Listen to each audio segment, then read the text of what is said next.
हेचे जेवो आता हेचे जेवो सवे घेवो शिदोरी हरिनामाचा खिचडी काला प्रेमे मोहिला साधने चवे चवे घेऊ घास चवे चवे घेऊ घास ब्रह्मरस आवडी हरिनामाचा खिचडी काला प्रेमे मोहिला साधने तुका म्हणे गोड लागे तुका म्हणे गोड लागे तो मागे रसना हरिनामाचा खिचडी काला प्रेमे मोहिला साधने विठ्ठल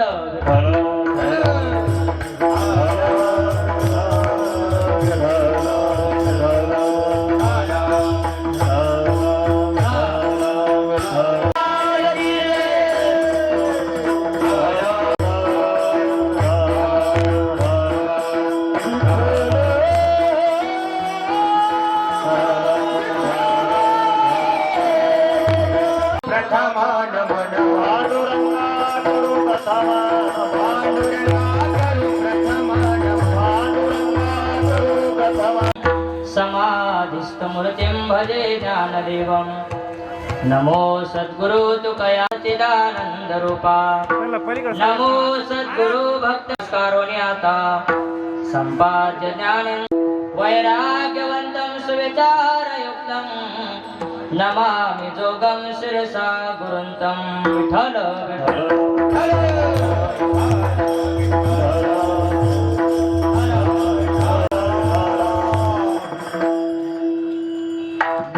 आता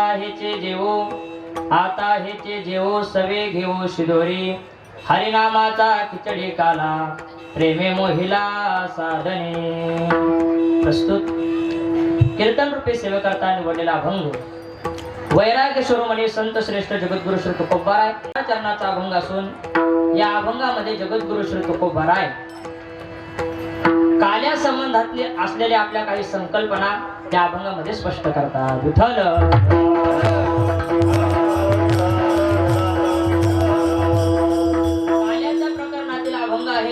आणि तुकोबरायाची काल्याबद्दलची जी भूमिका आहे ती भूमिका महाराजांनी या अभंगामध्ये मांडलेली आहे. अभंगावर काही चिंतन करण्यापूर्वी अल्पसा पर्याय देणे गरजेचं आहे.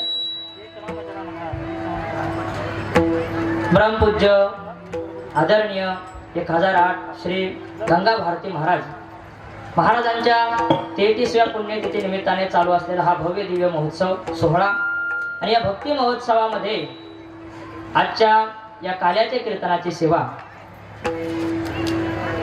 परमपूज्य आदरणीय महाराष्ट्रातील सुप्रसिद्ध कीर्तनकार हरिभक्त पारायण गोविंद महाराज गोरे आदरणीय महाराजांच्या माध्यमातून त्याचप्रमाणे हरिभक्त पारायण तुळशीदास महाराज यांच्या माध्यमातून ही सेवा माझ्याकडे आलेली आहे. खरं तर ही सेवा माझी नसून स्वानंद सुखनिवासी सद्गुरू जोग महाराज वारकरी शिक्षण संस्थेची ही सेवा त्या संस्थेचा पाईक म्हणून मी या ठिकाणी उभा आहे.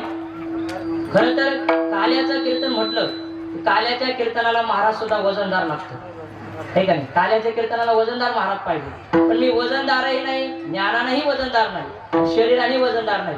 पण एक लक्षात ठेवा, माझ्या मागे जी परंपरा आहे ती परंपरा फार मोठी. स्वानंद सुखनिवासी सद्गुरू जोग महाराजांची परंपरा आहे आणि त्या परंपरेचा पाईक म्हणून या ठिकाणी कीर्तन सेवेसाठी मला या ठिकाणी बोलवलं. अत्यंत सुंदर नियोजनामध्ये हा भक्ती उत्सव चालू आहे. श्री मोरेश्वर संस्थान त्याचे परमपूज्य आदरणीय हरिभक्त पारायण हरिहर महाराज तेही या ठिकाणी उपस्थित आहेत. तुझ्या आदरणीय बाबांच्या चरणी वंदन करतो. त्याचप्रमाणे स्वानंद सुखनिवासी बंकटसाहेब महाराज या मठाचे मठाधिपती संस्थानचे मठाधिपती परमपूज्य आदरणीय लक्ष्मण महाराज आदरणीय महाराज या ठिकाणी उपस्थित आहेत. त्यांच्या चरणी विनम्र भावाने वंदन करतो. परमपूज्य आदरणीय महाराज या ठिकाणी उपस्थित आहेत. महेश्वरानंद महाराज या ठिकाणी उपस्थित आहेत. आदरणीय महाराजांच्या चरणी विनम्र भावाने वंदन करतो. त्याचप्रमाणे अनेक कीर्तनकार, प्रवचनकार, भागवतकार सर्व क्षेत्रातील मंडळी या ठिकाणी उपस्थित आहेत. सर्वांचा काही मला परिचय नाही, पण सर्वांच्या चरणी विनम्र भावाने वंदन करतो. त्याचप्रमाणे कीर्तनासाठी उपस्थित असलेले मृदंगाचार्य मृदंग विशारद हरिभक्त पारायण ओंकार महाराज अत्यंत सुंदर मृदंग वाजवतात. काय एवढा सुंदर मृदंग वाजवण्याकरता त्यामागे तपश्चर्या फार मोठी लागते. फार मोठी महाराजांची तपश्चर्या आहे. अत्यंत सुंदर मृदंग वाजवतात. महाराज या ठिकाणी उपस्थित आहेत. इकडचे मृदंगाचार्य महाराज ते उपस्थित आहेत. आता सर्वांच्या नावाचा परिचय नाही, पण सर्वच महाराज मंडळी आता ज्यांनी चाल म्हटली आमचे गुरुबंधू हरिभक्त पारायण भागवत महाराज तेही उपस्थित आहेत. त्याप्रमाणे हरिभक्त पारायण ढाके महाराज ते या ठिकाणी उपस्थित आहेत. त्याचप्रमाणे सर्वच महाराज मंडळी या ठिकाणची गायनाचार्य मंडळी, याही बाजूची सर्व गायनाचार्य मंडळी, सर्वांच्या चरणी विनम्र भावाने वंदन करतो. समोर बसलेले श्रोते सज्जन मायबाप यांच्याही चरणी विनम्र भावाने वंदन करतो. आणि आपल्या संकल्पित वेळेमध्ये आता वेळ खरं तर वेळेत नाहीच आहे, वेळेला उशीर झालेला आहे, तरी पण आपल्या वेळेमध्ये आपण कीर्तन करण्याचा प्रयत्न करूया. खरं तर हा भक्ती महोत्सव अत्यंत सुंदर नियोजनामध्ये पार पडत आहे. भक्ती उत्सवाकडे पाहिलं तर खरं तर या ठिकाणी आल्यानंतर ज्ञानोबारायांच्या ज्ञानेश्वरीतील काही ओव्यांची आठवण झाली. हे स्थान पाहिल्यानंतर, महाराजांचं दर्शन घेतल्यानंतर ज्ञानोबाराय शुचो देशे या पदावर ज्ञानोबारायांच्या ज्या ओव्या आहेत ना, हे स्थान पाहिल्यानंतर त्या ओव्या ज्ञानोबाराच्या आठवतात. जो संती वसविला ठावो, संतोषाशी सावावो, मना होय उत्साह हो धैर्याचा. संती वसविला ठावो, संतांनी ज्या ठिकाणी वस्ती केलेली आहे तो ठिकाण आहे, संतांनी पवित्र केलेली भूमी आहे. विशेष म्हणजे ती देवभूमी आहे आणि संत भूमी आहे. म्हणजे देवही या ठिकाणी मोरेश्वर भगवान आहेत आणि आदरणीय परमपूज्य महाराज गंगा भारती महाराज तेही या ठिकाणी आहेत. त्यांचीही तपश्चर्या भूमी आहे. म्हणून अत्यंत पुण्य पावन असणारी ही भूमी आहे की पाखांडी मनुष्य सुद्धा या ठिकाणी आला तर या महाराजांच्या भूमीमध्ये येऊन त्याच्याही अंतःकरणामध्ये भगवंताविषयी आस्था निर्माण व्हावी अशा प्रकारचं हे स्थान आहे. काय वाकडे माणसं या ठिकाणी आले तर त्या वाकड्या माणसाला नीट करण्यासाठी भगवान परमात्मा येत आहे. आणि काही इथं येऊन वाकडे करणारे जे माणसं आहेत त्यांच्यासाठी भगवान परमात्मा आहे. पण काही वाकडे माणसं नीट होण्याकरता जरी इथं आले तर या ठिकाणी संतही आहेत. म्हणजे भगवान परमात्माही आहे आणि संतही आहे. दोघांच्याही पदस्पर्शाने पावन झालेली ही भूमी आहे. आणि अशा पुण्यभूमीमध्ये हा भक्ती महोत्सव आहे. आणि त्या भक्ती महोत्सवामध्ये आजच्या काल्याची कीर्तनाची सेवा ही माझ्याकडे आलेली आहे. खर तर काल्याची कीर्तनाची सेवा ही आपल्या जोग महाराज संस्थेच्या वतीने माझ्याकडे आलेली आहे. काल्याच्या कीर्तनाकरता जगद्गुरु श्री तुकोबारायांचा काला या प्रकरणातील 4 चरणाचा अभंग घेतलेला आहे. आणि या अभंगामध्ये जगद्गुरु श्री तुकोबाराय काल्याच्या प्रसंगाचं वर्णन करतात. काल्या संबंधाची आपली जी भूमिका आहे ती भूमिका तुकोबाराय या अभंगामध्ये मांडतात. काय काला हा पूर्णत्वाचं द्योतक आहे, काला हा प्रसादाचं द्योतक आहे. पूर्णता आणि प्रसाद म्हणजे काला आहे, यांचा संगम म्हणजे हा काला आहे. काला सांगत असताना बघा, संसाराचा समारोप हा पश्चातापामध्ये होत असतो आणि परमार्थाचा समारोप हा प्रसादामध्ये होत असतो. आपण जन्मभर संसार करा, संसाराचा समारोप नेहमी पश्चातापामध्येच होणार. कितीही जर आपण संसार केला, कितीही संसार केला, एखाद्या माणसाने 100 वर्ष संसार करू द्या, पण 100 वर्षाचा जरी त्याने संसार केला आणि त्याला जर शेवटी विचारलं ना 100 वर्षापर्यंत तुम्ही संसार केला याचं फल काय मिळालं तुम्हाला, तो सांगतो महाराज काय मिळालं तुम्हाला संसारापासून. तो म्हणतो महाराज संसारापासून काहीच मिळालं नाही, संसारामध्ये काहीच फळ नाही. का फळ नाही? ज्ञानोबाराय सांगतात कोणी कितीही मोठा संसार करा, सामान्य संसारी सोडून द्या, पण रावणासारखा फार मोठमोठे संसारी आपल्याकडे होऊन गेले, त्यांनी फार मोठा संसार केला, पण महाराज म्हणतात कितीही मोठा संसार केला शेवटी फळ एकच आहे, पश्चाताप. संसाराचा समारोप हा नेहमी पश्चातापामध्ये होत असतो. संसारामध्ये कोणालाही कुठलंही फळ कधीच मिळत नाही. मिळालं तर एकच फळ मिळतं, ते फळ म्हणजे दुःख. त्याच्याशिवाय दुसरं संसारामध्ये काही मिळत नाही. ज्ञानोबा सांगतात का मिळत नाही? ज्ञानोबा म्हणतात हे संसार रूपी झाडच असेल, याला फुलही नाही आणि फळही नाही. ज्याला फळच नाही त्याला फळ कुठून मिळणार? या फळ ना चुंबिता फुल ना तुरंबिता, जे काही पंड सुता रुखची हा. ज्ञानोबा म्हणतात या फळ ना चुंबिता, या संसार वृक्षाला फळ नाही, या संसार वृक्षाला फूल नाही. आणि ज्याला फळ नाही, ज्याला फूल नाही, ज्याचा स्वभावच दुःखाचा आहे, तो तुम्हाला सुख कसा देऊ शकणार? म्हणून संसाराकडे माणसाने कितीही सुखाची अपेक्षा केली, तृप्तीची अपेक्षा केली, तर संसार कोणाला सुख देऊ शकत नाही, तृप्ती देऊ शकत नाही. म्हणून महाराज म्हणतात नेहमी संसाराचा समारोप हा पश्चातापामध्येच होतो आणि परमार्थाचा समारोप हा नेहमी प्रसादामध्ये होत असतो. म्हणजे ज्याने आयुष्यभर परमार्थ केला, जीवनभर परमार्थ केला, त्याला त्या परमार्थाचं फल जर काही मिळत असेल तर त्याला भगवंताचा प्रसाद मिळतो. भगवंताचा प्रसाद म्हणजे काय? भगवंताचा प्रसाद सांगितला पहा, प्रसाद असतो प्रसन्नता. अंतकरणाची प्रसन्नता प्राप्त होणं हा भगवंताचा प्रसाद आहे. आणि तो प्रसाद काय करतो? भगवान परमात्मा सांगतात प्रसादे सर्व दुःखाना हानिरस्योपजायते प्रसन्न चेतसो ह्याशो बुद्धी परिवर्तिष्ठते. भगवान परमात्म्याचा प्रसाद प्राप्त झाला, तो भगवान परमात्म्याचा प्रसाद माणसाच्या सगळ्या संसार दुःखाची हानी करतो, संसार दुःख नष्ट करतो. हे भगवान परमात्म्याच्या प्रसादामध्ये ताकद आहे. किंवा भगवान परमात्मा प्रसाद देत असताना ज्ञानोबा म्हणतात वैराग्य नावाचा प्रसाद भगवान परमात्मा देतो. तया सर्वात्मका ईश्वरा स्वकर्म कुसुमांची विरा पूजा केली होय अपारा तो शलागी मग ती पूजे रिझलेनी आत्मराजे वैराग्य सिद्धी दे दे पसाय तया. ज्ञानोबा म्हणतात सर्वात्मका ईश्वरा स्वकर्म कुसुमांची विरा. आपल्या वाटेला आलेला जो स्वधर्म आहे, जे कर्म आहे, ते कर्म जर आपण चांगल्या प्रकारे केलं की त्या कर्माने भगवान परमात्मा प्रसन्न होतो. प्रसन्न झालेला भगवान परमात्मा एक प्रसाद देतो, तो वैराग्य नावाचा प्रसाद देतो. एक अंतःकरणाची प्रसन्नता हा भगवंताचा प्रसाद आहे. वैराग्य प्राप्त होणं हा भगवंताचा प्रसाद आहे. आणि तो प्रसाद कधी देतो भगवान परमात्मा?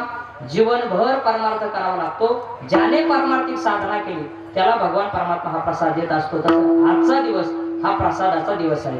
म्हणजे सामान्य भाषेत बोलायचं झालं तर आजचा दिवस म्हणजे हा पगारीचा दिवस आहे. तसं परमार्थिक साधना करणाऱ्या साधकाचा आजचा दिवस म्हणजे भगवंताच्या कृपेचा दिवस आहे, प्रसादाचा दिवस आहे. आपण जी 2-3 दिवस या ठिकाणी साधना केली, जे नामचिंतन केलं, जे काही या ठिकाणी येऊन साधना केली आहे, त्या साधनेचा परिपाक, त्या साधनेचं फळ म्हणजे आजचा काला असतो, प्रसाद असतो. आणि आज काला भगवान परमात्मा स्वतः देत असतो. महाराज वर्णन करतात पहा, भानुदाचा किती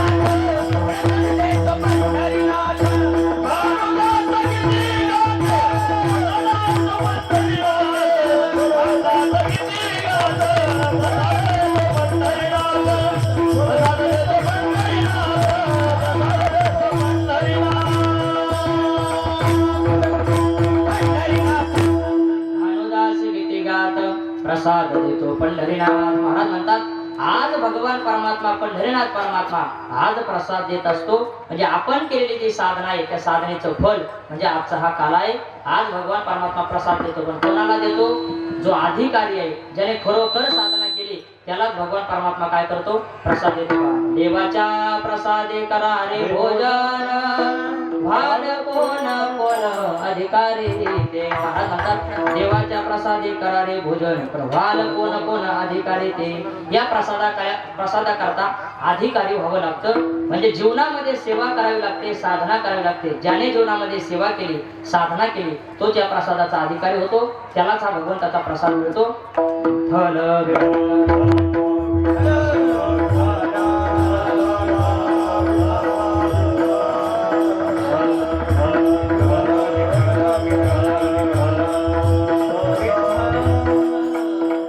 काल्याचा दिवस म्हणजे प्रसादाचा दिवस आहे. आणि म्हणून काला सांगत असताना संत वाङ्मयामध्ये 3 प्रकारचा काला सांगितला. बघा, भगवान परमात्म्याने या ठिकाणी आल्यानंतर या जीवांच्या उद्धाराकरता, या लोकांच्या उद्धाराकरता काही अवतार भगवान परमात्म्याने घेतले पहा. त्यामध्ये प्रामुख्याने काल्याच्या कीर्तनामध्ये भगवान परमात्म्याच्या लीला वर्णन करायचे असतात. का? कारण भगवान परमात्म्याच्या लीला ज्या अवताराला आल्या त्या तुमच्या आमच्या उद्धाराकरता अवताराला आल्या. 4 गोष्टी भक्तिशास्त्राने सांगितलं जीवाच्या कल्याणाकरता आल्या पहा. रामस्य नाम रूपम च लीला धाम परात्परम एतच्च चतुष्टयम नित्यम सच्चिदानंद विग्रहम.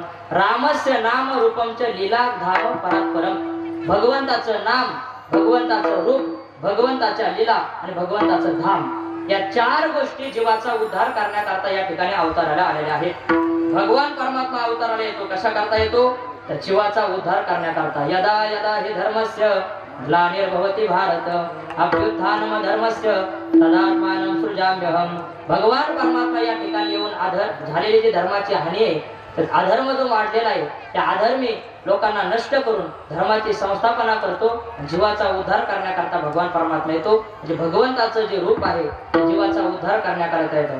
दुसरी गोष्ट, भगवंताचं नाम जीवाचा उद्धार करण्याकरता अवताराला येतं. जीवाचा उद्धार होण्याकरता ज्ञानोबाने सांगितलं संसाराच्या दुःखाने दुःखी झालेले जीव, कष्टी झालेले जीव जेव्हा भगवंताच्या दारामध्ये जातात भगवान परमात्म्याला आवाज द्यायचा तर आवाज देण्याकरता काहीतरी नाव लागतं की नाही. भगवान परमात्म्याच्या दारामध्ये देवाला आवाज देण्याकरता काहीतरी नाव लागतं. म्हणून श्रुती मातेना किंवा वेदाने भगवान परमात्म्याला नाव दिलं. पहा, कष्टले संसार सिने जे देव येती गाढाने तयावो दे नावे जेने तो संकेतो हा. ज्ञानोबा म्हणतात संसाराच्या दुःखाने दुःखी झालेले कष्टी झालेले जीव जेव्हा भगवान परमात्म्याकडे जातात देवाला आवाज देतात ना तेव्हा आवाज देण्याकरता जे नाव श्रुती मातेनं दिलं त्याला ओम असं म्हणतात, त्याला राम म्हणतात, त्याला कृष्ण म्हणतात, त्याला हरी म्हणतात, त्याला विठ्ठल म्हणतात, त्याला केशव म्हणतात. असे भगवान परमात्म्याला सहस्र नाव श्रुतीने दिले. कशा करता? संसाराने दुःखी झालेले जीव या संसारातून पार जावे, पलकडच्या तीराला जावे. भगवान स्वतः सांगतात नामाची या सहस्रवरी नावाया अवधारी सजोनिया संसारी तारू झालो. भगवान सांगतात नावाच्या 1000 नौका तयार करून मी या जीवाना या संसारातून पलकडच्या तीराला घेऊन जातो, तारून नेतो. म्हणजे भगवंताच्या नामाचा अवतार कशा करता झाला? जीवांना तारून नेण्याकरता. तिसरी गोष्ट सांगितली भगवंताचं धाम पंढरपूर. हे भूवैकुंठ पंढरपूर म्हटलं जातं. म्हणजे वैकुंठानेच पंढरीच्या रूपाने अवतार घेतला. हा धामाचा अवतार आहे की त्या धामात गेल्यानंतर माणसाचा उद्धार होतो. आणि शेवटी सांगितलं लीला अवतार. म्हणजे भगवान परमात्म्याने लीलाच्या रूपाने अवतार घेतला की जेणेकरून जीवाचा उद्धार होण्याकरता माझ्या लीला जर श्रवण केल्या, माझ्या लीला श्रवण केल्यानंतर जीवाचा उद्धार होईल. म्हणून लीला अवतार घेतल्या. त्यामध्ये प्रामुख्याने हा लीला अवतार काल्यामध्ये सांगायचा असतो. त्या लीलामध्ये 2 प्रकार आहेत. लीला अवतार जो भगवंताच्या त्याच्यामध्ये भगवंताने गोकुळामध्ये अनेक प्रकारच्या लीला केल्या. 2 प्रमुख लीला आहेत. त्याच्यामध्ये काल्याची लीला आणि दुसरी रास लीला. भगवान परमात्म्याने काल्याची लीला केली ती गोपाळांकरता केली आणि रास लीला केली ती गोपिकांकरता केली. बघा, गोपाळाने जन्म जन्मांतरी जी साधना केली त्या साधण्याचा परिपाक म्हणजे गोपाळ काला आहे. आणि गोपिकांनी जन्म जन्मांतरी जी साधना केली त्या साधनेचा परिपाक म्हणजे रासलीला आहे. भगवान परमात्म्याची जन्म जन्मांतरी गोपाळाने साधना केली म्हणून त्यांच्याकरता देवाने काला केला. पण बघा याच्यात थोडं वैचित्र्यच आहे. काला कोणाकरता केला? गोपाळांकरता केला. म्हणजे पुरुषांकरता काला केला. मग पुरुषाकरता काला केल्यानंतर काल्याच्या कीर्तनाला पुरुष जास्त पाहिजे. पण उलट आहे, काल्याच्या कीर्तनाला महिलांची संख्या पाहतो, पुरुषापेक्षा महिलांची संख्या जास्त असते. म्हणजे भगवंताने काला केला होता पुरुषाकरता, पण त्या काल्याच्या कीर्तना हा पलीकडे तिकडे पण महिला आहेच. भगवान परमात्म्याने काल्याच्या कीर्तनाकरता भगवान परमात्म्याने गोपाळांकरता काला केला म्हणजे पुरुषाकरता काला केला. काल्याच्या कीर्तनाला पुरुष जास्त पाहिजे, महिला जास्त असतात. कुठं बाजू महिला जास्त असतात. म्हणजे काला केला पुरुषासाठी, त्याच्यासाठी महिला जास्त. आणि रासलीला केली होती महिलांसाठी, पण रासलीला पाहायला महिला कधीच जात नाही. रासलीला पाहण्याकरता पुरुषांची गर्दी जास्त. म्हणजे सगळं उलट आहे. असं भगवान परमात्म्याने गोपिकांकरता रासलीला केली तिथे एकाही पुरुषाला येऊ दिलं नाही. आणि भगवान परमात्म्याने गोपाळांकरता गोपाल काला केला तिथे एकाही स्त्रीला प्रवेश दिला नाही. म्हणजे काल्याचे अधिकारी पुरुष आहेत आणि रासलीलेचे अधिकारी ह्या स्त्रिया आहेत. या 2 लीला प्रामुख्याने भगवान परमात्म्याने केल्या. पण त्यामध्ये आपल्याकडचे संत आणि उत्तरेतले संत, उत्तरेतल्या संतांनी रासलीलेला महत्व दिलं. तिकडं काही काही संत असे की ते नित्याची रासलीला पाहिल्याशिवाय पाणी सुद्धा पित नाही. म्हणजे दररोज रासलीला पाहतात. उत्तरेतल्या संतांनी रासलीलेला महत्व दिलं आणि आपल्या महाराष्ट्रातल्या संतांनी गोपाळ काल्याला महत्व दिलं. आपल्याकडे कोणताही उत्सव झाला की त्याच्यात काला झाल्याशिवाय राहत नाही. 1 दिवसाचा उत्सव होऊ, 2 दिवसाचा उत्सव होऊ, पण काला झाल्याशिवाय राहत नाही. म्हणजे आपल्या महाराष्ट्रातल्या संतांनी काल्याला किंमत दिली आणि तो काला आपण प्रत्येक सप्ताहाच्या सांगतेला करत असतो. म्हणून आज आपण काला पाहायचा. तो काला संतांनी 3 प्रकारचा सांगितला. एक प्रतिकात्मक काला सांगितला, दुसरा जीव ब्रह्माचा अभेद रूपी काला सांगितला, तिसरा आजच्या अभंगामध्ये हरिनामाचा खिचडी काला सांगितला. विठ्ठल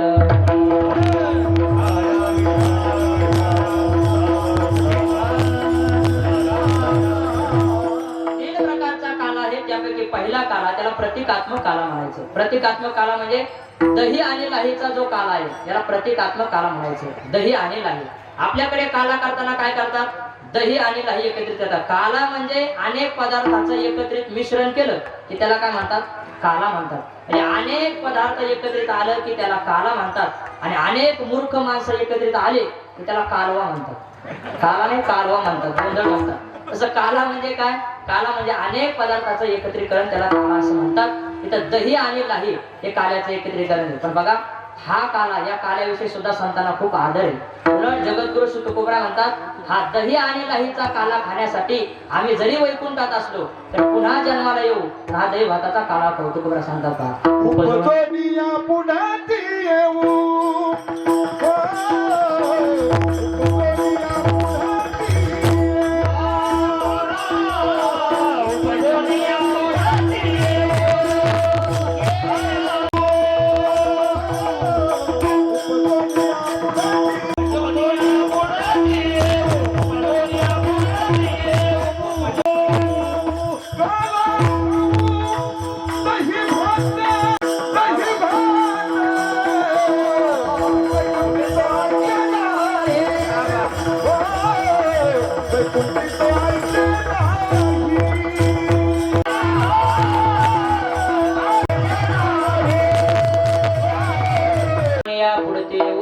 काला खाऊ दही भात। मला या काल्याविषयी संतांच्या अंतःकरणामध्ये अत्यंत प्रेम आहे, अत्यंत श्रद्धा आहे। जगद्गुरु श्री तुकोबराय दिसत असली तर ती सामान्य नाही, प्रतिकात्मक आहे।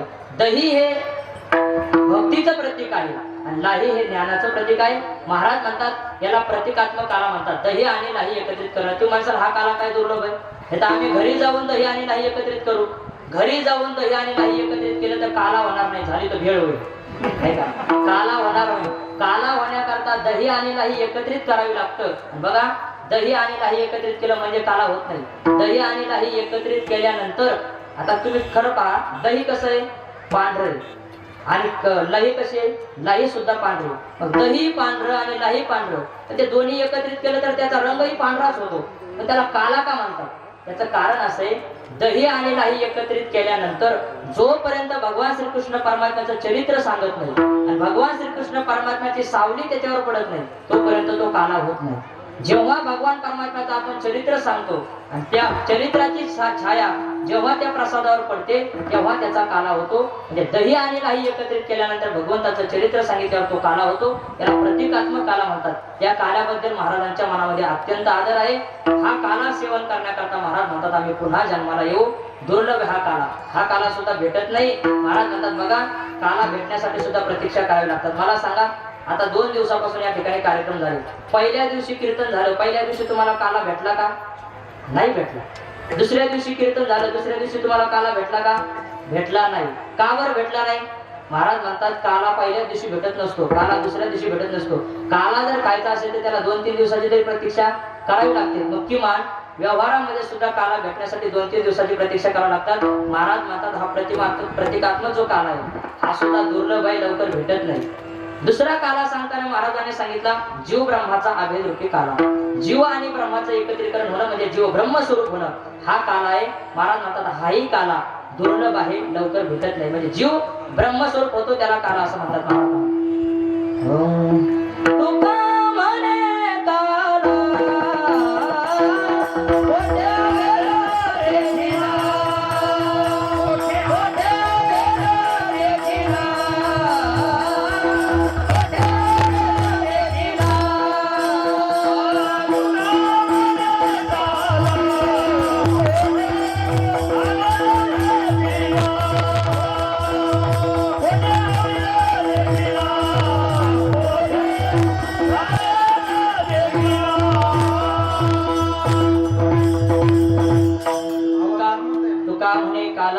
कोठे अभेद देखील। महाराज म्हणतात जीव ब्रह्माची एकता होणं हा काला आहे, हा काला सुद्धा दुर्लभ आहे, हा काला सुद्धा लवकर भेटत नाही। महाराज म्हणतात जीवाला भगवंताची भेटी एका जन्मात होत नाही, अनेक जन्म त्याला साधना करावी लागते, तेव्हा हा काला भेटतो। हा काला एका जन्मात भेटत नाही। गीतेमध्ये वर्णन केलं पहा, बहुनाम जन्मना म्हणते ज्ञानवान मां प्रपद्यते वासुदेव सर्वमिते स महात्मा सुदुर्लभः।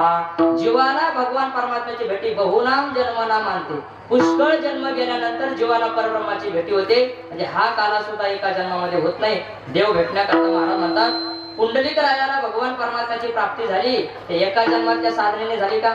एका जन्माची साधना नाही। ज्ञानोबा सांगतात जन्मोजन्मी पुंडलिकरायाने साधना केली आणि त्या साधनाने मग भगवान परमात्म्याची प्राप्ती पुंडलिकरायाला झाली। पहा ज्ञानोबा वर्णन करतात जन्मोजन्मीच्या विठ्ठला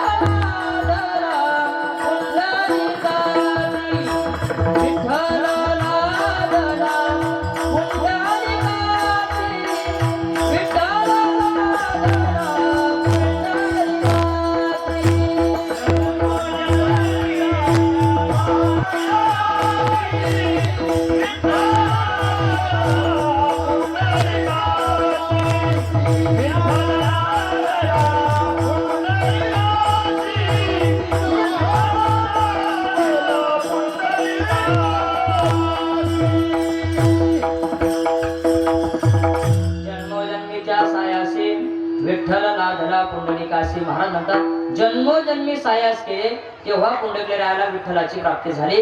म्हणजे देवाची प्राप्ती होण्याकरता सुद्धा अनेक जन्म वाट पाहावी लागते. म्हणजे हाही काला दुर्लभ आहे. आणि तिसरा काला सांगितला तो म्हणजे आजच्या अभंगामध्ये वर्णन केलेला हरिनामाचा काला. भगवान परमात्म्याचं नाम जीवेवर प्राप्त होणं हा सुद्धा काला आहे. पण हा होण्यासाठी महाराज म्हणतात हा सुद्धा काला दुर्लभ आहे. भगवान परमात्म्याचं नाम मुखामध्ये येण्याकरता सहज येतं का? ज्ञानोबा म्हणतात सहज येत नाही. त्याला सुद्धा जन्मजन्मांतरीचं जर पुण्य असेल तर भगवान परमात्मा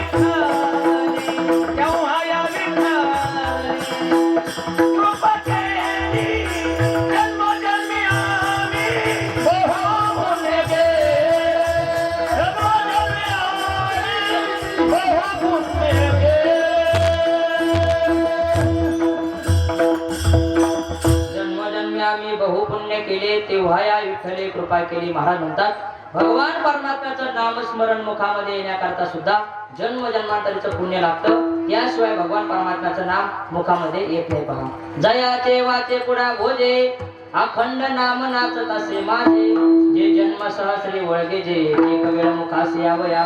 ज्ञानोबराय सांगतात एकदा देवाचं नाव मुखाला येण्याकरता अनंत जन्मीचे सुकृत फलारे त्याचे मुखी हारे पैसा होया त्याचे मुखी हारे पैसा होया.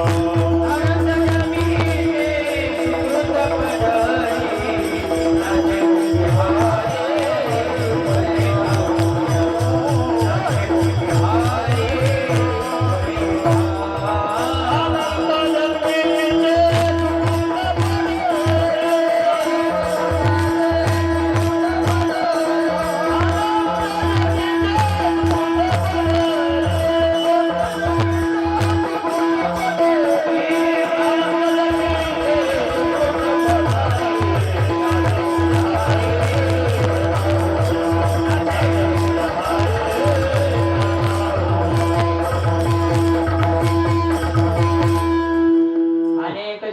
सुकृत पदरी त्याचे मुखी हरी पैठा होय. अनेक जन्माचं जर सुकृत असेल तर भगवान परमात्म्याचं नाम मुखाला येतं. म्हणजे हा काला सुद्धा दुर्लभ आहे. सहज मुखाला येत नाही. पण जगद्गुरु श्री तुकोबरा म्हणतात आमची पूर्व पुण्याई फळाला आली. आमच्यावर सद्गुरूंची कृपा झाली आणि सद्गुरूंची कृपा झाल्यामुळे पूर्व पुण्याई फळाला आल्यामुळे आमच्या मुखाला ते भगवान परमात्म्याचं नामस्मरण आलं. आणि हा काला आम्हाला प्राप्त झाला. महाराज म्हणतात एकदा आमच्या मुखाला आता या भगवान परमात्म्याच्या नामाची गोडी लागली. आणि ही गोडी लागल्यानंतर महाराज म्हणतात आता आम्ही आमच्या जीवनामध्ये पहिल्यांदा अनेक प्रकारचा आहार घेतला. अनेक प्रकारचा आमच्या रचनेने भोजन ग्रहण केलं. पण महाराज म्हणतात आता आम्हाला या नामाची गोडी लागली ना त्या नामाचा आहार आमच्या जीवनात घेतले ना आम्ही आमच्या जीवनामध्ये आता हाच आहार घेणार याचंच भोजन करणार दुसरं काही खाणार नाही. अभंगाच्या आता हे चीजे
आता हेचे जेवो सवे घेवो शिदोरी. महाराज म्हणतात आम्हाला भगवान परमात्म्याचं नामस्मरण आमच्या मुखाला लागलं. तुका म्हणे आहार झाला हा विठ्ठल आम्हासे.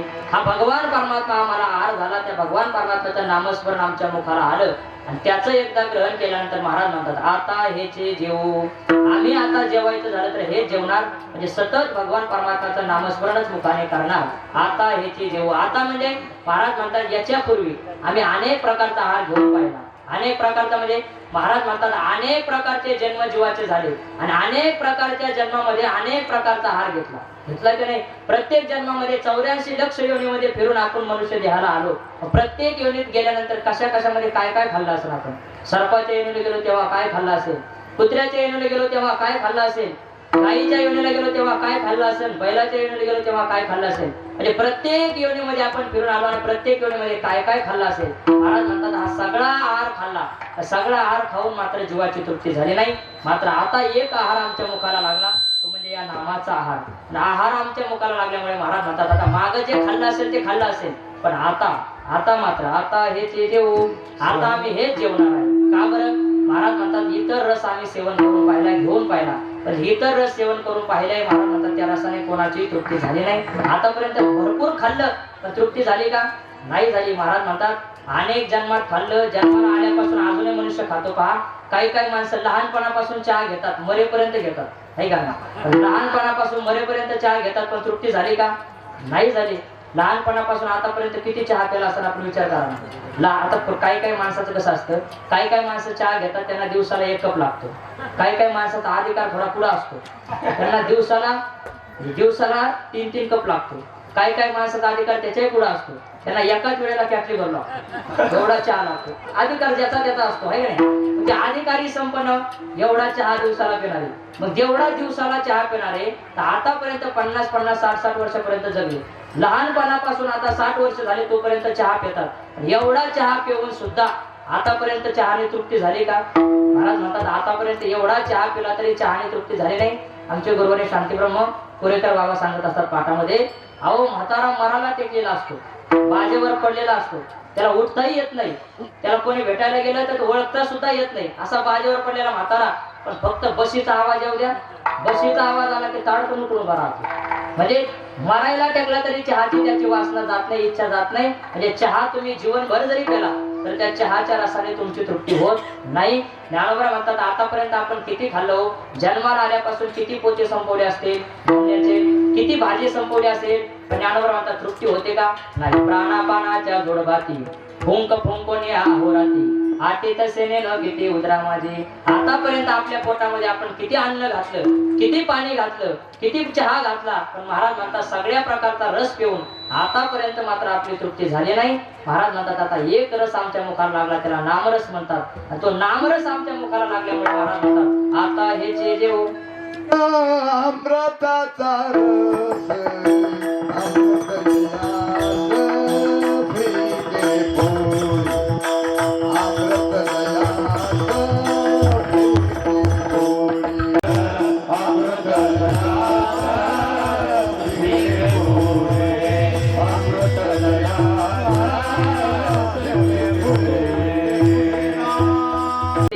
अमृताचा रस अक्षरांचा रस अमृत जयास फिके पुढे. महाराज म्हणतात जिव्हे गोड 3 अक्षराचा रस अमृत जयास फिके पुढे. हा 3 अक्षराचा नामस्मरणाचा जो रस आहे जेवू. याच रसाचं आम्ही भोजन करणार आहे. आणि याचं भोजन केल्यानंतर सवे घेऊ शिदोरी.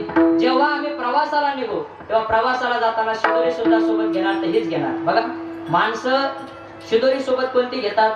जी शिदोरी आपल्याला आवडती ती शिदोरी माणसं सोबत घेतात. बघा तुम्ही काही बघा इथं बासुंदी प्रसिद्ध आहे. काही भागामध्ये गेले तर तुम्ही नाशिकला गेले तर नाशिकला प्रसिद्ध आहे. काय प्रसिद्ध आहे नाशिकला? नाशिकला कोंडाजीचा चिवडा प्रसिद्ध आहे. नाशिकला गेला गावला जा, शेगावला दर्शनाला गेला तर तिथं काय प्रसिद्ध आहे? शेगावला कचोरी प्रसिद्ध आहे. हे पदार्थ आवडला म्हणून पोटभर खातात. आणि जेव्हा आम्ही या ठिकाणी आल्यानंतर भगवान परमात्म्याचं नामस्मरण हाच आहार आम्ही सेवन केला. आणि हा सेवन केल्यानंतर जेव्हा आम्ही प्रवासाला थाला जायला निघालो तेव्हा आम्ही शिदोरी सुद्धा ही सोबत नेणार. म्हणजे भगवंताचं नामस्मरणच का सोबत नेणार, दुसरं का सोबत नेणार नाही. महाराज कमवलेली संपत्ती, आपण कमवलेलं ऐश्वर हे सगळं इथं राहतं.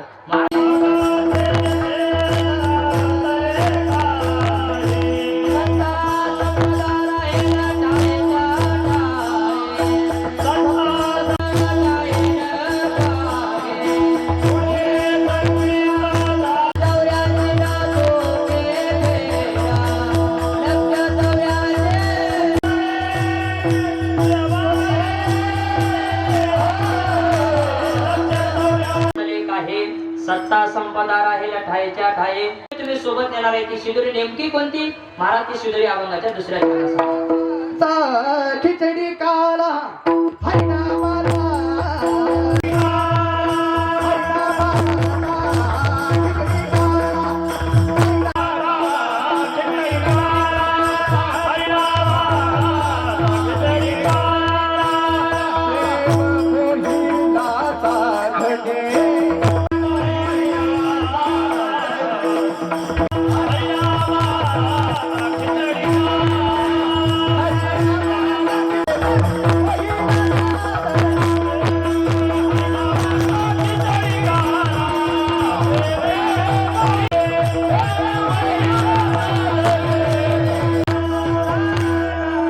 हरी त्याचं नाम आणि ह्या दोन्हीचा काला बघा. नुसतं जर हरी घेतला, नुसतं भगवान परमात्मा घेतला तर ते एक तत्व होतं. नुसतं नामस्मरण घेतलं तर ती एक साधना होते. पण जेव्हा भगवान परमात्मा आणि त्याचं नाम त्या दोघांना एकत्रित केलं जातं ना, तेव्हा दोघांची खिचडी होते, त्या दोघांचा काला होतो. म्हणजे भगवान परमात्म्याशी एकरूप होऊन मग त्याचं भजन करणं ते खरं भजन आहे. देव भूत्वा देवम यजेत, देव होऊन देवाचं जे भजन केलं जातं ते खरं भजन आहे. म्हणून महाराज म्हणतात भगवान परमात्मा आणि त्याचं नाम दोघांची एकता करायची म्हणजे साध्य आणि साधन याची एकता म्हणजे हा काला आहे. म्हणून महाराज सांगतात हरिनामाचा खिचडी काला. बघा, खिचडी करायची असेल तर नुसतं तांदळाची खिचडी होत नाही. नुसतं तांदूळ शिजवला तर त्याला काय म्हणतात? भात म्हणतात. नुसतं डाळ शिजवली तर त्याला वरण म्हणतात, वरण होतं त्याचं. मग खिचडी करायची असेल तर डाळ आणि तांदूळ एकत्रित शिजवावे लागतात, तेव्हा त्याची खिचडी होते. महाराज म्हणतात तसं इथं भगवान परमात्मा आणि त्याचं नाम हे दोन्ही एकत्रित करावे लागते, तेव्हा काला होतो. हरिनामाचा खिचडी काला. पण बघा, खिचडी जर खायची असेल तर खिचडी खायला तेव्हाच किंमत आहे, तेव्हाच मजा आहे. जेव्हा खिचडी खायला त्याच्यामध्ये ते उत्तरेमध्ये म्हणे पहा, खिचडी के 3 यार पापड घी और अचार. उत्तरेमध्ये म्हणच आहे. खिचडी जर खायची असेल तर तिचे 3 यार आहे, म्हणजे 3 मित्र आहे, ते 3 सोबत असले पाहिजे. कोण? मग खिचडी खायला मजा येते. 3 पाहिजे. एक पापड, खिचडी खाताना पापड पाहिजे, घी म्हणजे त्याच्यावर तूप पाहिजे, आणि आचार म्हणजे लोणचं पाहिजे. त्या 3 गोष्टी असेल तर मग खिचडी खायला मजा आहे. तसं महाराज म्हणतात इथं सुद्धा हरिनामाचा खिचडी काला आहे. आणि त्याच्यामध्ये काय टाकलेलं आहे? प्रेमे मोहिला साधने. प्रेम हे तूप आहे आणि प्रेम नामाचं तूप त्या काल्यामध्ये टाकलेलं आहे. आणि भगवान परमात्म्याचं नामस्मरण करायचं असेल तर महाराज म्हणतात त्याच्यासाठी प्रेम लागतं. प्रेमाने नामस्मरण केलं पाहिजे. नाही तर प्रेमाविन भजन नाकाविन मोती अर्थाविन पोथी वाचणे का. नाथ बाबा म्हणतात प्रेमाविन भजन ते व्यर्थ आहे. मग भजन ते ओंगळवाने नरका जाणे चुक्याना. भगवान परमात्म्याविषयी प्रेम नसता केलेलं भजन ते भजन ओंगळवाने आहे, ते नरकात घेऊन जाऊ शकतं. तर महाराज म्हणतात प्रेम पाहिजे, भगवान परमात्म्याच्या भजना करता प्रेम पाहिजे. म्हणून नाथ बाबांनी मागणी केली पाहिजे, प्रेम सुख दे, प्रेम सुख दे, प्रेमाविन नाही समाधान. प्रेम सुख दे, प्रेम सुख दे. प्रेमाची मागणी नाथ बाबांनी भगवंताकडे केली. का?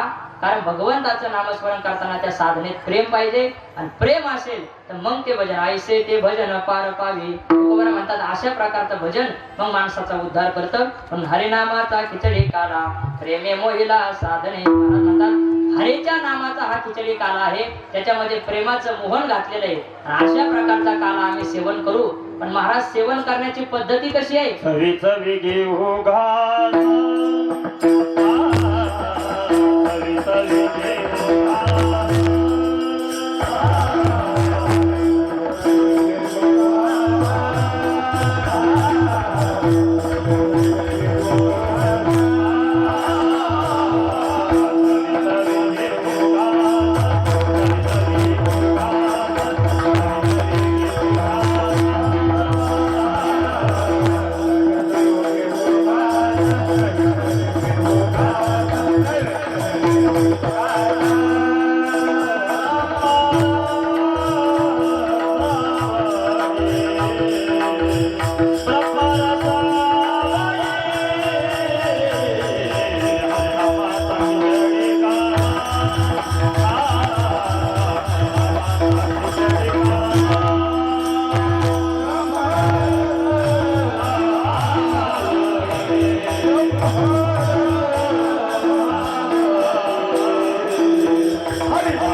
रस आवडी. महाराज म्हणतात की काला सेवन करण्याची पद्धत कशी आहे. चवी चवी घेऊ घास.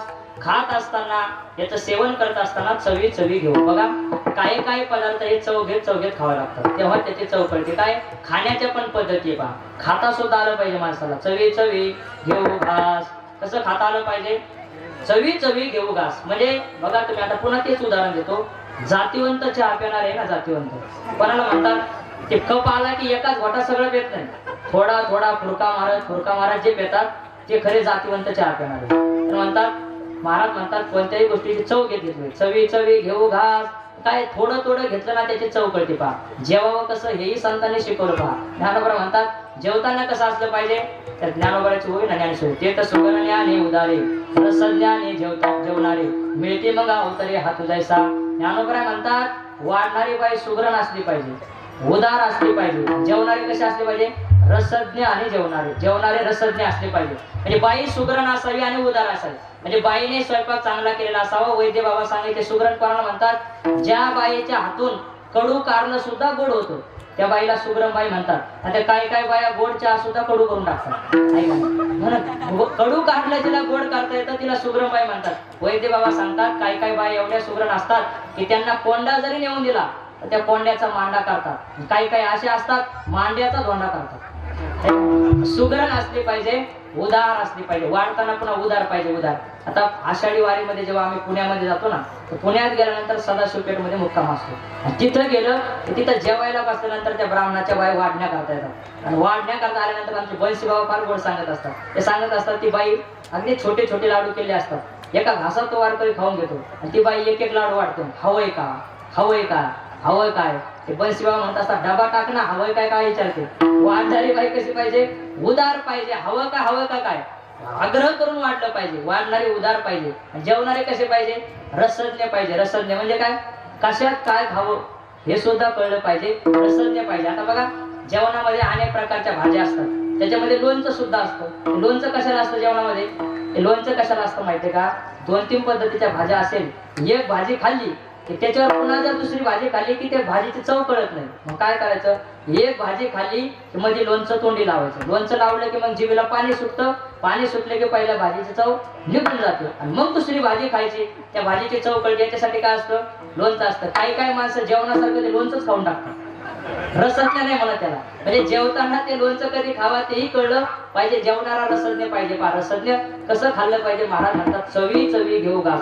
थोडं थोडं थोडं थोडं खाल्लं पाहिजे तेव्हा चव कळते. बघा जेवणामध्ये जर श्रीखंड असेल ना श्रीखंड असं सांगतात श्रीखंड खाताना तो करंगळीने खाल्ला पाहिजे. करंगळीने थोडा थोडा खाल्ला मग त्या श्रीखंडाची चव कळते. आपले माणसं श्रीखंडाचा डबा आणला फोडला डायरेक्ट जेसीबीचं खोरं लावतात. एकाच येत्या सगळा श्रीखंड पार करून टाकतात. महाराज म्हणतात असं जर खाल्लं तर त्याची चव कळत नाही. तसं जेवणाची जशी पद्धत आहे तसं महाराज म्हणतात ही काला सेवन करण्याची पद्धत आहे. चवी चवी घेऊ घास. चवी चवीने खाल्ला पाहिजे. याचा अर्थ असा आहे महाराज म्हणतात भगवंताचं नामस्मरण करत असताना ते चवी चवीने केलं पाहिजे. म्हणजे दररोज थोडं थोडं थोडं थोडं नामस्मरण केलं पाहिजे. नाहीतर एकादशीच्या दिवशी रात्रभर भजन आणि पुन्हा महिनाभर एक मंदिरच पाहायचं नाही. असं नाही. महाराज म्हणतात चवी चवी घेऊ घास. दररोज नित्यनेमाने थोडं थोडं थोडं भजन केलं पाहिजे. बघा एखाद्या केळीच्या झाडाला 500 लिटर पाणी टाकल्यानंतर जर तिला फळ येणार असेल. एखादा मनुष्य म्हणे मग एक काम करतो मी दररोज थोडं थोडं पाणी टाकण्यापेक्षा एकदाच 500 लिटरची टाकी त्या केळीला नेऊन टाकतो म्हणजे त्याला फळ येऊन जाईल. असं होईल का. एकदाच 500 लिटर पाणी येऊन टाकलं तर ती केळीला फळ येणार नाही. त्याला दररोज थोडं थोडं टाकावं लागेल. तसं एकदाच नामस्मरण करून जमणार नाही. महाराज म्हणतात दररोज थोडं थोडं थोडं थोडं करावं लागेल. त्याला म्हणतात चवी चवी घेऊ घास. ब्रह्मरस आवडी. आणि आवडीने हा ब्रह्मरस आहे. नामाचा रस म्हणजे ब्रह्मरस आहे. महाराज म्हणतात हा सेवन करताना चवी चवीने घेतला पाहिजे. म्हणजे नामस्मरण करताना दररोज नित्यनेमाने थोडं थोडं नामस्मरण भगवंताचं केलं पाहिजे. चवी चवी घेऊ घास. ब्रह्मरस आवडी. महाराज म्हणतात याची चव एकदा गोडी याची जर जिभेला लागली. जिभेला एकदा गोडी लागल्यानंतर महाराज म्हणतात जिभेला एखादा पदार्थ गोड लागला ना रसना पुन्हा मागतो का. आपण जेवायला बसा. जेवायला बसल्यानंतर जर गुलाबजाम जेवायला असेल आणि एकदा त्या गुलाबजामची चव लागली की महाराज भाताची बादली मागत नाही. पोळीचं मागत नाही. फक्त गुलाबजामची बादली येऊ द्या म्हणतो. कारण त्याची गोडी लागली. गोडी लागली की जसं तेच मागतो तसं महाराज म्हणतात या नामाची गोडी आम्हाला लागली त्यामुळे आमची रचना पुन्हा पुन्हा तेच मागते. अभंगाचं शेवटचं तुक म्हणे बोलला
लागे तो मागे रसना. महाराज म्हणतात एकदा या नामस्मरणाची गोडी मुखाला लागली की तो मागे रसना. पुन्हा पुन्हा जीभ आपली रसना जी आहे ते पुन्हा पुन्हा नामस्मरण करते.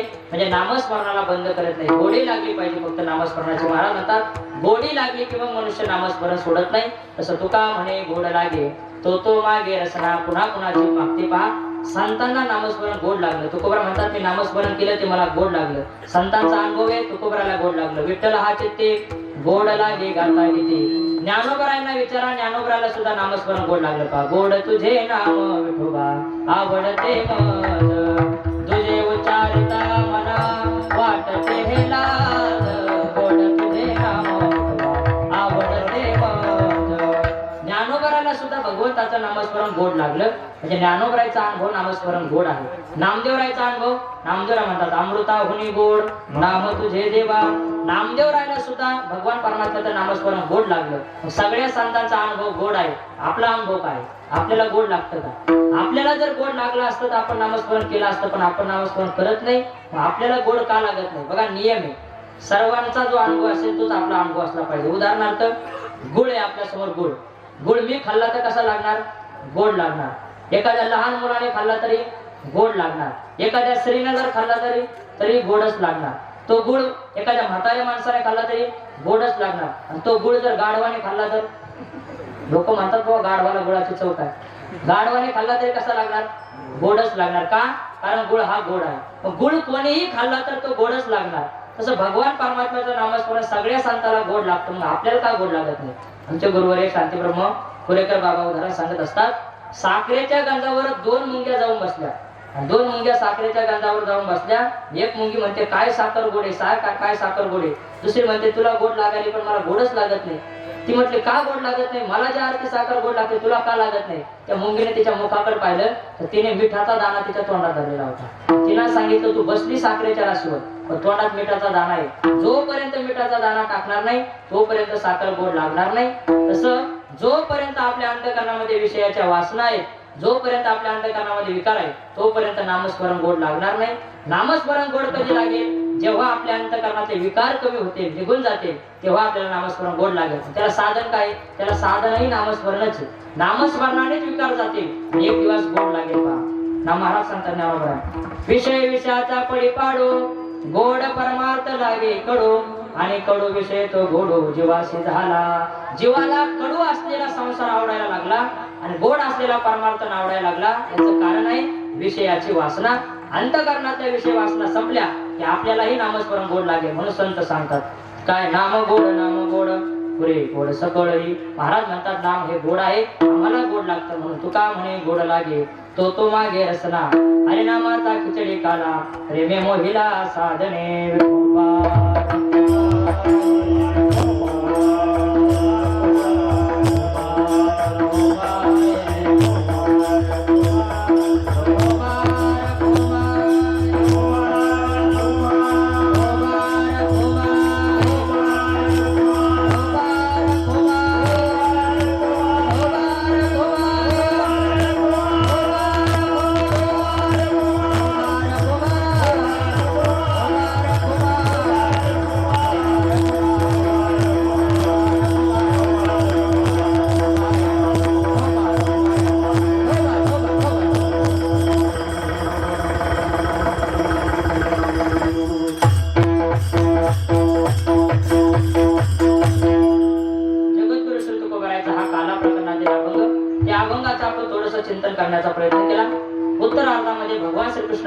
देवाचं काल्याच्या कीर्तनामध्ये चरित्र गावं लागतं. म्हणून उत्तरार्धामध्ये भगवान परमात्म्याचं थोडंसं चरित्र आपण सांगणार आहोत. चरित्र ते उच्चारावे केले देवे गोकुळे.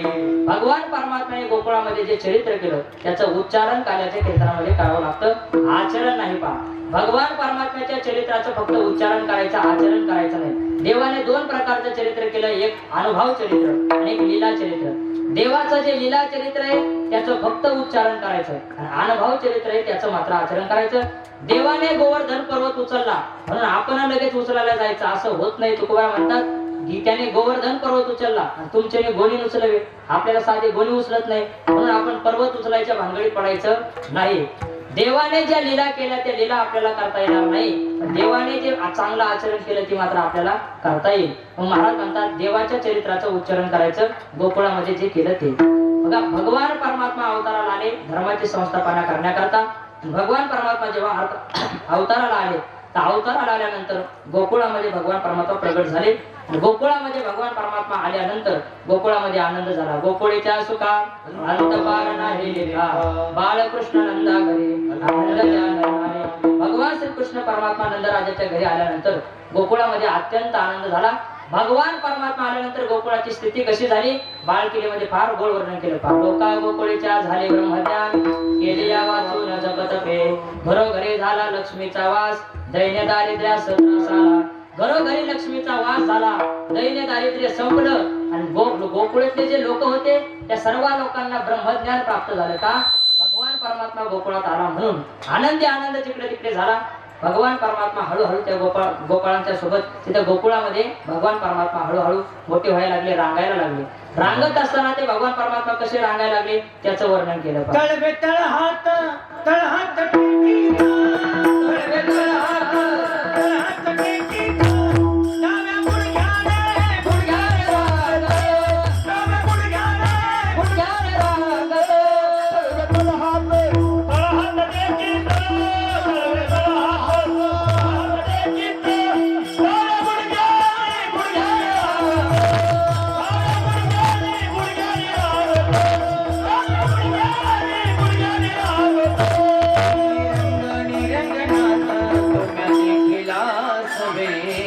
गुडघ्याने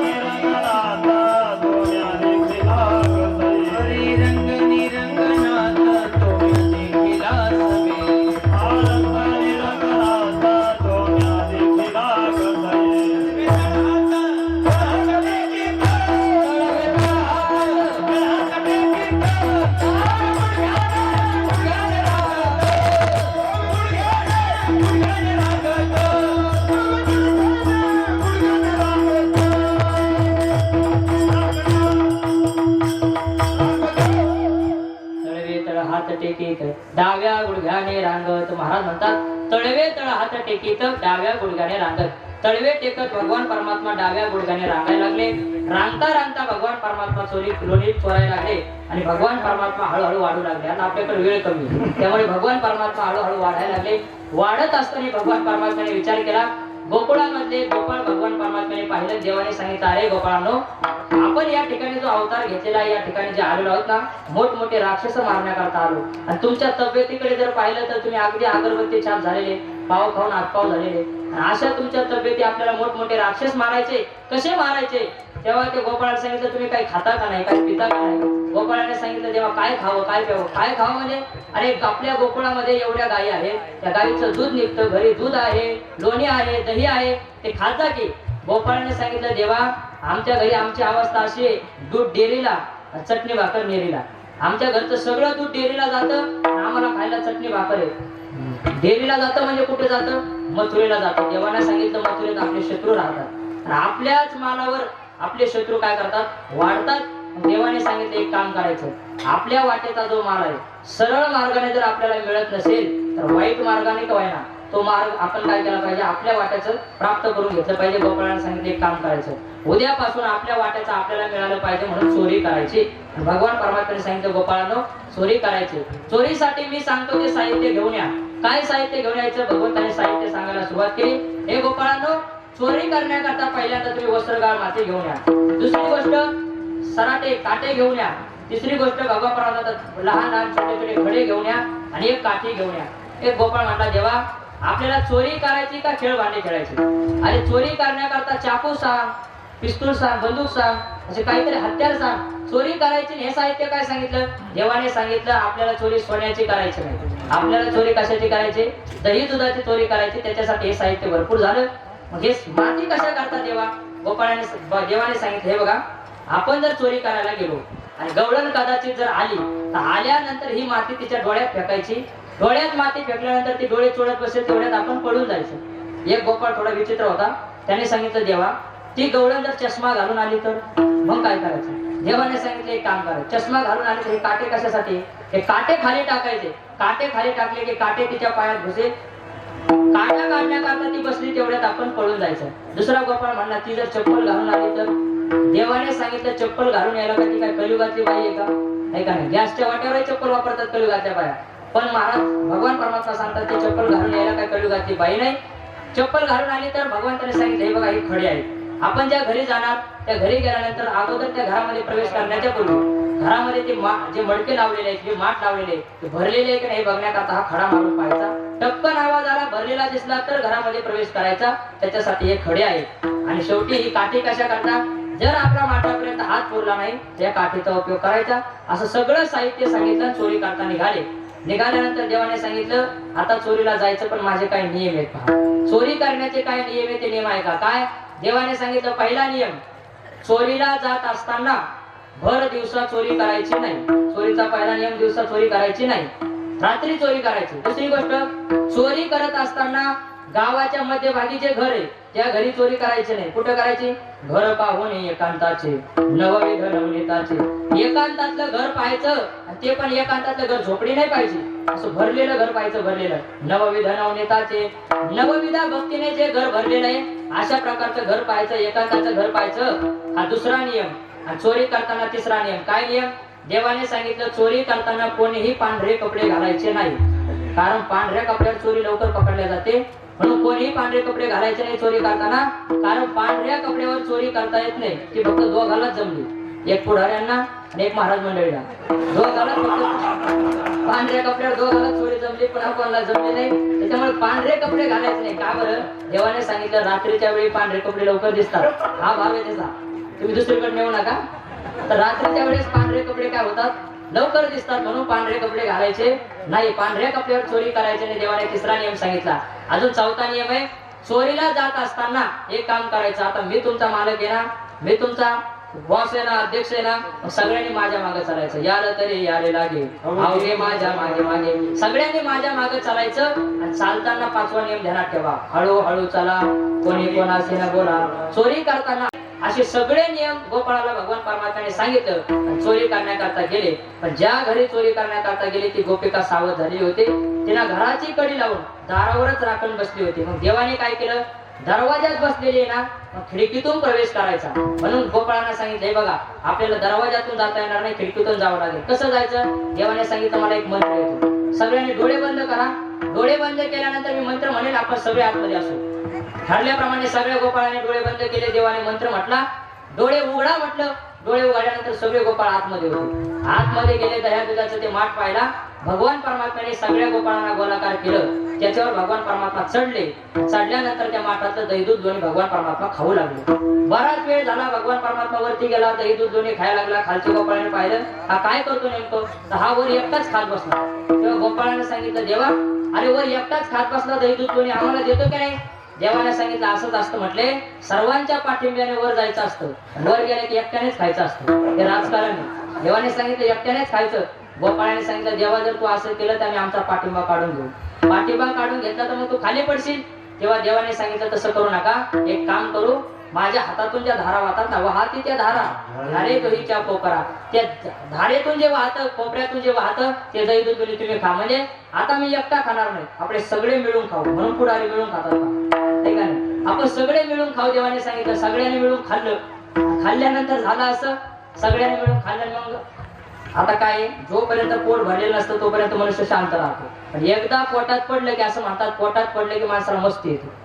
तसं त्या गोपाळांच्या पोटात पडलं.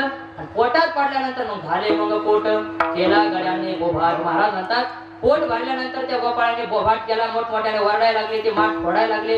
आणि जेव्हा त्यांचं मोठमोठ्याने वरडणं सुरू झालं तेव्हा बाहेर बसलेल्या गोपिकाच्या लक्षात आलं घरामध्ये चोरी झाली. म्हणून घाई घाई त्या गोपिकाने काय केले, घराची कुलूप उघडली, कडी उघडली. तेवढ्यात गोपिका सावध झाली म्हणून सगळे गोपाळ खिडकीतून बाहेर पळाले, देवही बाहेर पळाले. आणि एक गोपाळ खिडकीतून बाहेर पडायचा तेवढ्यात ती गोपिका आली, तिने त्याचे पाय धरले.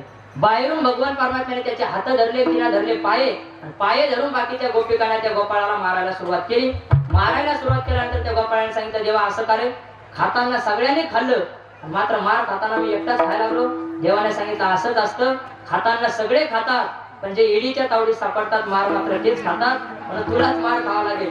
तो भगवान परमात्मा बाहेर ओढत होते, गोपिका हात ओढत होती. शेवटी तो गोपाळ म्हणला, देवा माफ करा, चुकलं, पण मला याच्यातून सोडवा, पुन्हा तुम्हाला असे कधी प्रश्न विचारणार नाही. भगवान परमात्म्याने त्या गोपाळाला दया केल्यानंतर, कळवळा केल्यानंतर गोपाळाला बाहेर काढलं. अशा अनेक प्रकारच्या खोड्या भगवान परमात्मा गोपिकांच्या घरी करू लागले. देवाच्या पहा अनेक प्रकारच्या लीला आहे, आनंद देणाऱ्या लीला आहे. एकच गोपाळाची भगवान परमात्म्याची लीला सांगतो. भगवान परमात्म्याने लीला करायचं ठरवलं. पहा भगवान परमात्म्याने एक दिवस यशोदा माता, अमावस्येचा दिवस होता, पर्व काळाचा दिवस होता, म्हणून स्नानावर जाण्याकरता एक गोपिकाने यशोदेला सांगितलं, यशोदा आज अमावस्येचा दिवस आहे, पर्व काळामध्ये यमुनेवर स्नानाला गेलं पाहिजे. यशोदाने सांगितलं, आपण दोघीच जाण्यापेक्षा एक काम करू ना, सगळ्या गोकुळातल्या स्त्रियांनाच आपण स्नानाकरता घेऊन जाऊ. कारण यशोदा शब्दाचाच अर्थ असे पहा, यशम ददाती येते यशोदा, जी दुसऱ्याला यश देते तिला यशोदा असं म्हणतात. आपण एकटीला लाभ घेण्यापेक्षा सगळ्या गोपिकांना घेऊन आपण स्नानाला जाऊ. म्हणून सगळ्या गोपिकांना घेऊन गोकुळातले सगळे गोपाळ गाड्या तयार केल्या आणि बैलगाड्या तयार करून स्नानाकरता निघाल्यानंतर स्नानाला त्या निघाल्या. पण जात असताना सगळ्या बैलगाड्यामध्ये सगळे कुटुंब बसलेले होते आणि एका बैलगाड्यामध्ये एकच म्हातारी बसलेली होती, एकटीच होती बिचारी. आणि तिच्या मनामध्ये असं आलं, तिला समोर भगवान श्रीकृष्ण परमात्म्याची गाडी पाहिली. त्याच्यामध्ये नंदराव बाबा बसलेले होते, यशोदा माता, रोहिणी आई साहेब, बळीदादा, भगवान श्रीकृष्ण परमात्मा आणि सगळे बसलेले पाहिल्यानंतर तिच्या अंतकरणात असा भाव आला की बघा ना, ही जी गोपिका आहे किती भाग्यवान आहे की भगवान परमात्म्याच्या रथामध्ये किती जण बसलेले आहेत आणि आपल्या रथामध्ये मात्र कोणीही बसलेलं नाही, ती एकटीच आहे.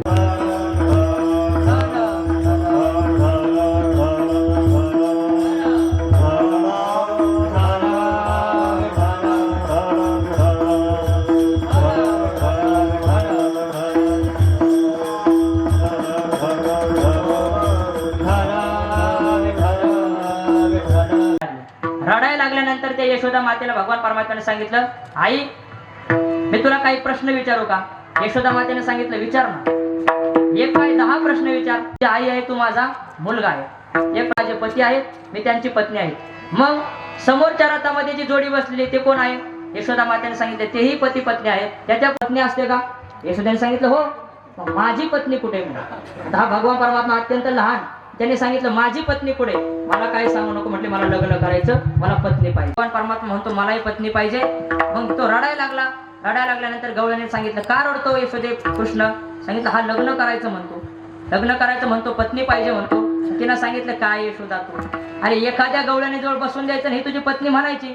तेव्हा देवाने सांगितलं, नाही. त्या गोपिका जेव्हा गोलाकार बसल्या तेव्हा त्या यशोदा मातेनं त्याला कडावर घेतलं, एका गवळ्याने जवळ नेऊन सांगायचं, हे बघ ही विशाखा आहे, विशाखा ही पत्नी पाहिजे का? देवाने सांगितलं, ही आहे, हिचं नाक फार पुढे, हे नको म्हटलं. दुसरी दाखवली, हे बघ हिचं नाव आहे कृत्तिका. देवाने सांगितलं, ही पण नको, हिचे गाल फार मोठे, ही पण नको. अशी एक गवळ असावा. त्या म्हातारी जवळ आल्यानंतर, हे बघ ही आपली आजी, ही पाहिजे का? भगवान परमात्म्याने सांगितलं, हो मला हात जोडा पाहिजे म्हटले. हात, हिच्यासोबतच लग्न करायचे. हिच्यात तुझ्यामध्ये काय साम्य आहे लग्न करायला? भगवान परमात्मा म्हटले, साम्य आहे. म्हणून तो म्हटलो, काय साम्य आहे? भगवंताने सांगितलं, तिच्या पण तोंडात दात नाही आणि माझ्या पण तोंडात दात नाही, म्हणून मला तिच्याशी लग्न करायचं. भगवान परमात्म्याने सांगितलं. अशा भगवान आली होती का नाही? ती बाहेरचं सौंदर्य घेऊन भगवान परमात्म्याकडे आली, पण भगवान परमात्म्याने तिला जवळही येऊ दिलं नाही. आणि भगवान परमात्म्याकडे पाहत नाही, तो मनाचं सौंदर्य पाहतो. म्हणून त्या गोपिकाला भगवान परमात्म्याने दर्शन दिलं. अशा अनेक प्रकारच्या खोड्या भगवान परमात्म्याने गोकुळामध्ये करायला सुरुवात केली. यशोदा मातेला गवळण येऊन घराणे सांगायला लागल्या, बाई तुझा बाबा खोडकर आहे. पण बघा, कोणती आई असली तर तिला आपल्या मुलाच्या खोड्या आवडत नाही, पटत नाही. तिला वाटतं आपला बाबा म्हणजे सगळ्यामध्ये. घरच्या घरीच एक दिवस खोडी केली. यशोदा माता मंथन करत असताना पाणी आणण्याकरता घरात गेली. तेवढ्यात भगवान परमात्म्याने डेऱ्यामध्ये उडी मारल्यानंतर लोणी खाऊ लागले. यशोदा माता आली आणि मंथन करू लागली. मंथन करायला लागली तर किती वेळ झाला मंथन करायला लागले, पण त्याच्यातून लोणी चोरी आहे ना. का वर आहे ना? गरम पाणी टाक गार पाणी टाक नामदेवाने गोडवर्ण केलं पहा उन्हवणी शिळवणी घालिता परिते लोणी येईना काय झाले टोले सासू बाई कळेना सासूबाई कळेना आनंदल्या गवळणी गवळणी छटले छटले गवळणी हे आनंदल्या गवळणी गवळणी छटले छटले गवळणी घुम घुम घुम करते घुम घुम करते मेरे घुमते घुम घुम करते मेरे घुमते आनंदल्या गवळणी गवळणी छटले छटले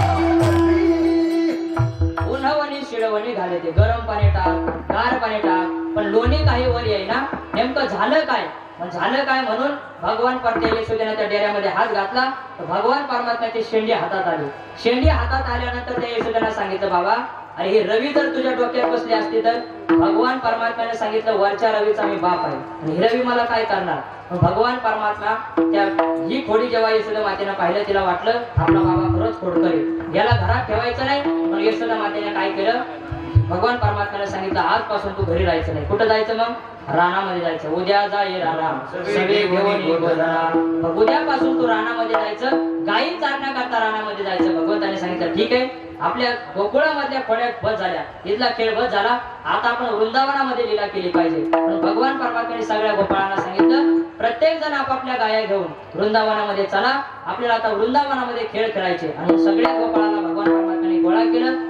आणि वृंदावनामध्ये भगवान परमात्मा घेऊन गेले तिथे गेल्यानंतर जेव्हा भगवान परमात्मा गोकुळ सोडून गेले तर गोकुळ सोडून गेल्यानंतर गोकुळातल्या ज्या गवळणी होत्यात ना त्या गवळणीला भगवान परमात्माचा वियोग झाला मग त्या भगवान परमात्म्याकडे प्रार्थना करू लागले देवा आम्हाला सोडून तुम्ही वृंदावनामध्ये गेले आम्हाला बोलवण्याकरता काही युक्त करा म्हणून भगवान परमात्म्याने त्या गोपिकांना बोलवण्याकरता भगवान परमात्मा वृंदावनामध्ये वेणू वाजवायचे पहा आणि वेगवेगळ्या प्रकारचे वेणूचे वर्णन महाराजांनी केलेले आहे आमचे गुरुवर्य वैकुंठवासी प्रातस्मरणीय भजन भीष्म बोधी बाबा फार गोड गवळे म्हणायचे एकदा वेणूच्या गवळे म्हणायला लागले सगळे वेणूचेच गवळे म्हणायचे पहा जरा धीरे से बजाना बंसे बजाने वाले बंसे बजाने वाले धीरे से बजाना बंसे बजाने वाले मुरली सुनाने वाले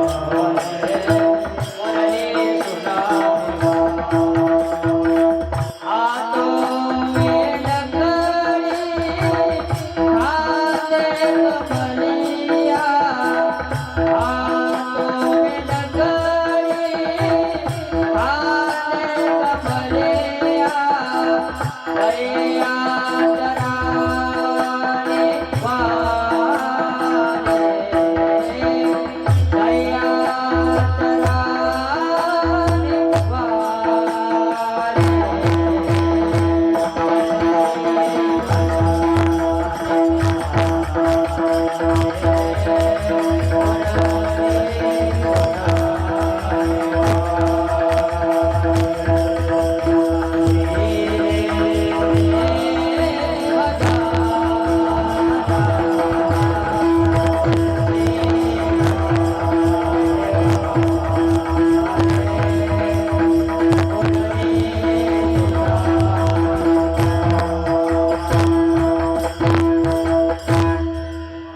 जरा धीरे से बजाना पैसे बजाने वाले अशा भगवान परमात्म्याने वेगवेगळे प्रकारचे वेणू वाजवले पहा त्या वेणूचं वर्णन महाराजांनी केलं आणि गोपिकांना भगवान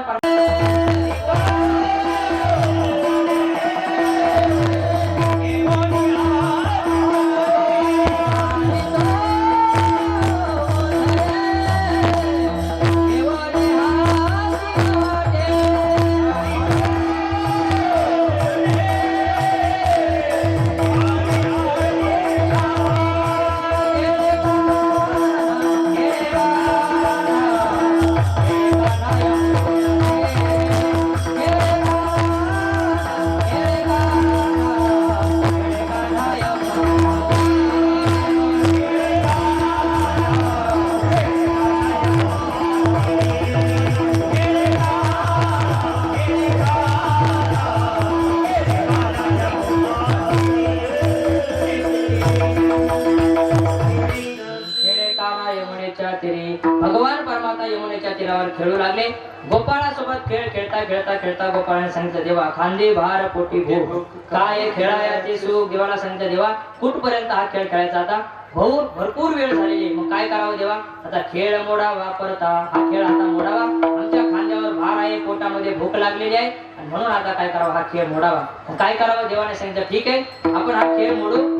सर्वजण आपण आता काय करू, जेवणा करता बसू. पण भगवंताने सांगितले, एक काम करा, प्रत्येकाने जे शिदोरी आणलेली ती सगळी शिदोरी तुम्ही घेऊन या. देवाने प्रत्येकाची शिदोरी घेतली आणि प्रत्येकाची शिदोरी घेऊन भगवंताने सोडायला लावली. सोडल्यानंतर देवाने सांगितलं, माझी जशी शिदोरी असेल तशी सगळ्यांची असली पाहिजे. माझी आहे तैसी पाहे, नाही तरी घरा जाय, चोरणी या माये नवने ताणावे. माझी जशी शिदोरी असेल तशी शिदोरी असेल तर बसा, नाहीतर उठा. गोपाळाने सांगितलं, देवा तू श्रीमंत घरचा आहे, तुझी श्रीमंत शिदोरी आहे, आमच्याकडे तशी शिदोरी नाही, आम्हाला आता घरी पाठवू नको. कारण तुका म्हणे हरी, माझे कोणी नाही घरी, नका करू दुरी माझ्या पाया वेगळे. आता माझ्या घरी कोणी नाही, मला घरी पाठवू नका. जशी शिदोरी असेल तशी माझी स्वीकार करा. गोपाळाच्या प्रार्थनेने देवाने सगळ्यांची शिदोरी घेतली आणि भगवान परमात्म्याने सगळे गोपाळ गोलाकार आकाराने बसवले.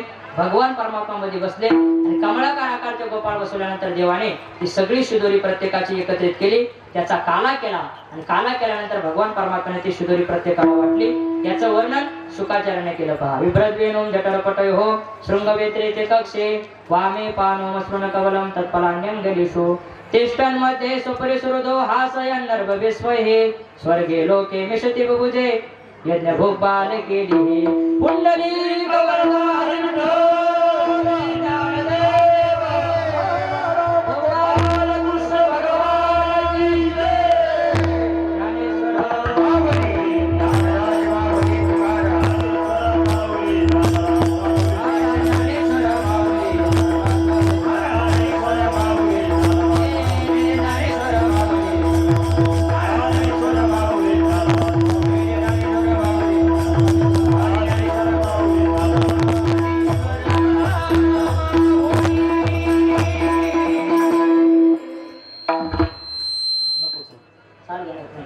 विठ्ठल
आता उठावे शिवनाई धनाई